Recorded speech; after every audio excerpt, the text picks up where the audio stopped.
Alright, y'all. So today I want to do a very quick movie review of the film Sinners. Finally got the chance to watch this movie, and I wanted to give my honest thoughts, pros and cons. So a little bit of context for this video. I heard a bit about Sinners in the last year, 2025, and there was a big hoopla about it. You know, it was a big film. It did very well financially. It's also recently won a bunch of awards. It's directed by Ryan Coogler. Of course, the main star is Michael B. Jordan in this.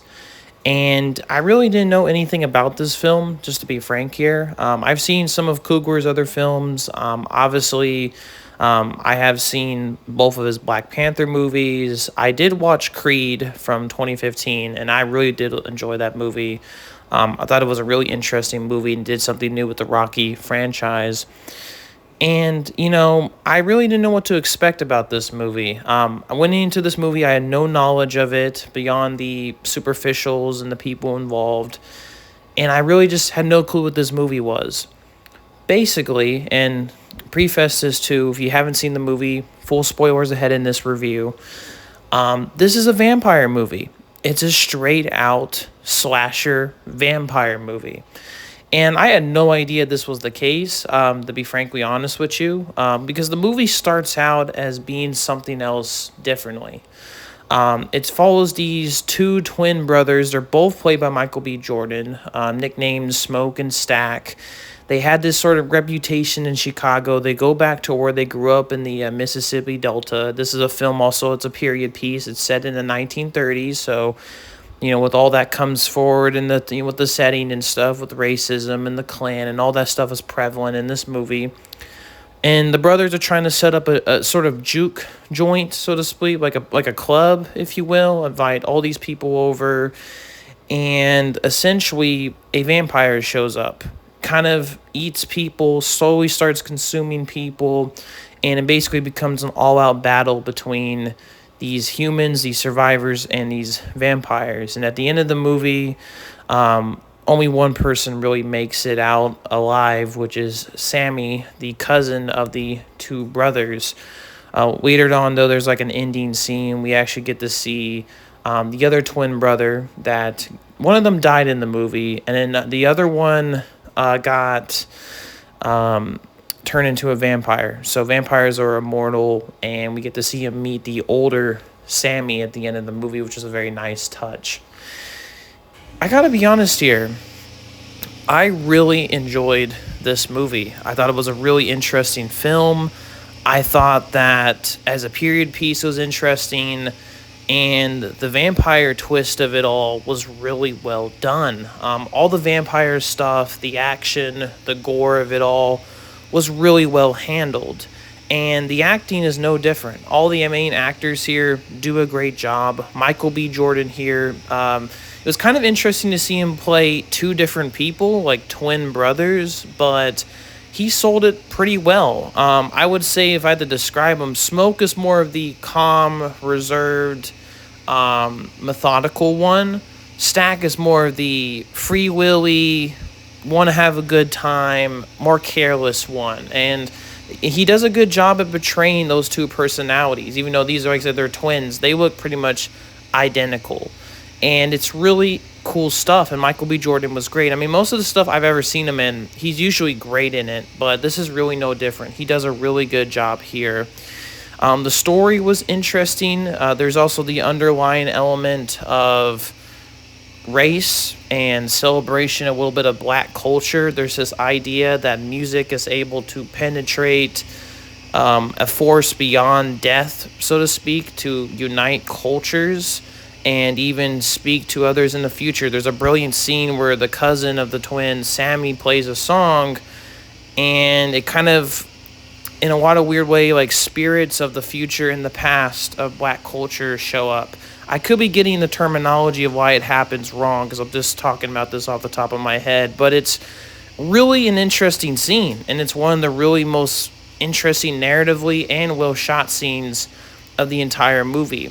I already mentioned the vampire twist. That threw me for a bit, just because I did not see that coming.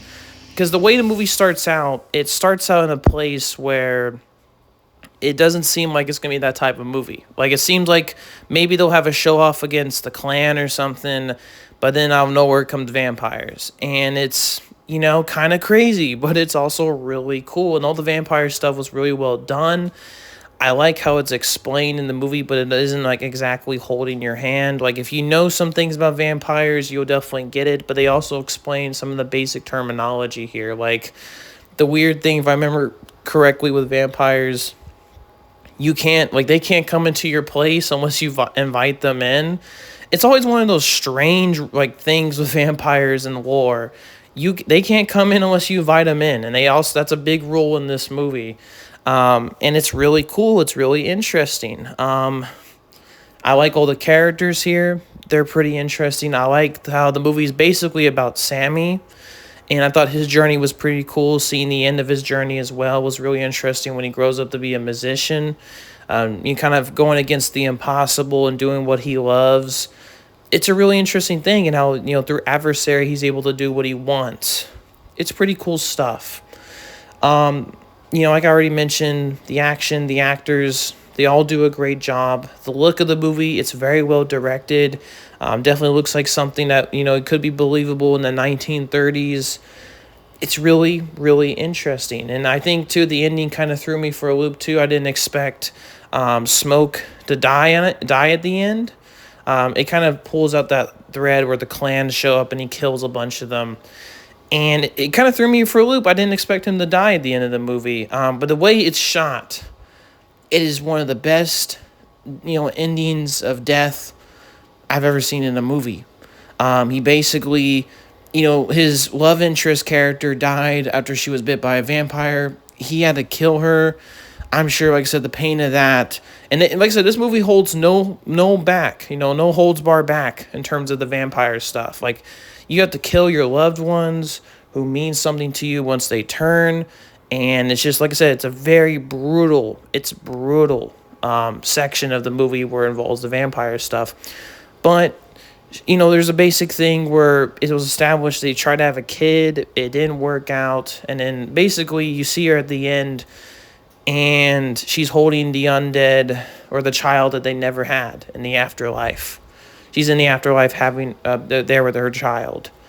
And he basically shoots the Klan's guy, like brutally kills him, which I don't advocate violence and murder, but there are a few people where I'll definitely will turn away sometimes if things like that happen. And no offense, and anyone here who supports the Ku Klux Klan, man, I don't mess with y'all. I'm sorry, those guys are really bad people, but I'm getting off track. But that being said, like, he grabs the baby, and that's, like I said, it's a very symbolic thing. He's not actually grabbing a baby. In the real world, he's just died. But and symbolically in how the film presents it, he went into the afterlife. And it's a really well done scene. It's a really beautiful and well shot on all levels scene. And yeah, I mean, like, to be honest with you, I don't really have too many complaints about this movie. I'm trying to think of some off the top of my head.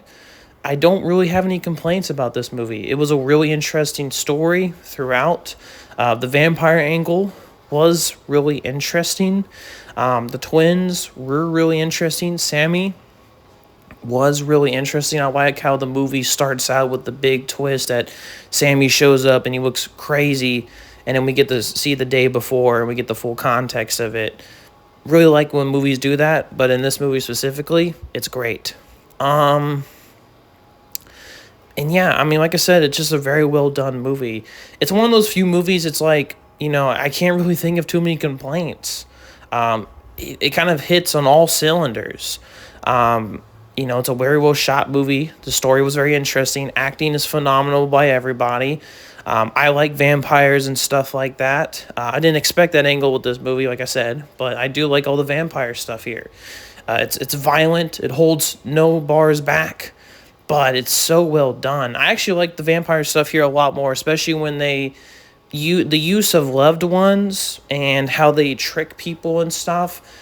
Is, like I said, the vampires are really smart in this movie. And that's, like I said, you don't really see that with a lot of media that showcases vampires, how In a case like your wife gets killed and she turns into a vampire, she actually has all her memories, but she is entirely subservient to becoming a vampire and the whole culture with that of consuming others. But she can also trick the husband to joining her. It's not really an angle you've seen too many times. And most movies, like I said, with the vampires, they show up and, they're just mindless, idiotic villains. Here, they're pretty smart and intelligent, and I really, really enjoyed that. So yeah, I can't really think of any cons. It's one of those few movies I can't really think of anything hugely bad to say. It's a great movie, and honestly, it deserves all the awards and acclaim it's been getting over the past few months. But yeah, that's my quick review of Sinners. Highly recommend this movie if you haven't seen it. It has has great acting from Michael B. Jordan and others. The premise is really interesting. It's also just in general a really well done movie and well shot. So highly recommend this movie. That's my review of Sinners. All right, peace, y'all.